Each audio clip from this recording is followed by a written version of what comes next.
விஜய் வந்து பாஜக பி டீம்னு சொல்லிட்டு இருந்தாங்க. இப்போ இஸ்லாமியர்களுக்கு ஒரு பிரச்சனை களத்தில் வந்து நிற்கிறாங்களா அவங்க தொண்டர்கள்?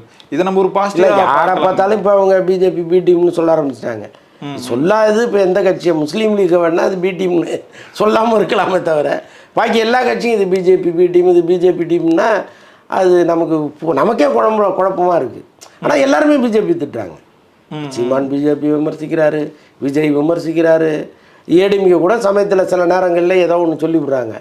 அப்படி இருந்தும் நீ பிஜேபி பி டீம்னு சொல்கிறது எப்படி எடுத்துக்கிறதுன்னு தெரில. பட் அப்படி சொல்லக்கூடிய இந்த சூழலில் அப்படிலாம் இல்லைன்னு நிரூபிக்கிறதுக்காகவாவது இவர் வந்து நிற்கணும். அதுவும் செய்ய மாட்டேங்கிறாரு. இப்போ இங்கே வந்து நின்னா இந்த ப்ரெஸ் ரிப்போர்ட்டர்ஸ்லாம் அந்த கேள்விகள் கேட்பாங்கன்னு வராமல் இருக்காரா? யாருங்க கேள்விக்கு இப்போ என்ன எல்லாருமே பதில் சொல்லிகிட்டு இருக்காங்க. மைக்கு நிட்டுனா தட்டி விட்டு போங்க, அவ்வளோதானே. யாருமே அது ஒன்றும் பெருசாக ஒன்றும் அப்படி போகாதவங்க யாராவது இங்கே இருக்காங்களா? சில பேர் தான் நின்று பேசுகிறாங்க, சில பேர் இல்லைங்க சார் பேச மாட்டார் அப்படின்னு நகர்த்தி விட்டு போயிட போகிறாங்க. அது என்ன இருக்குது? இப்போ வரலாமே. அதில் அப்படி பயந்தா எதுவுமே பண்ண முடியாதாங்க. அப்போ எப்போ தான் நீங்கள் இப்போ வருவீங்க?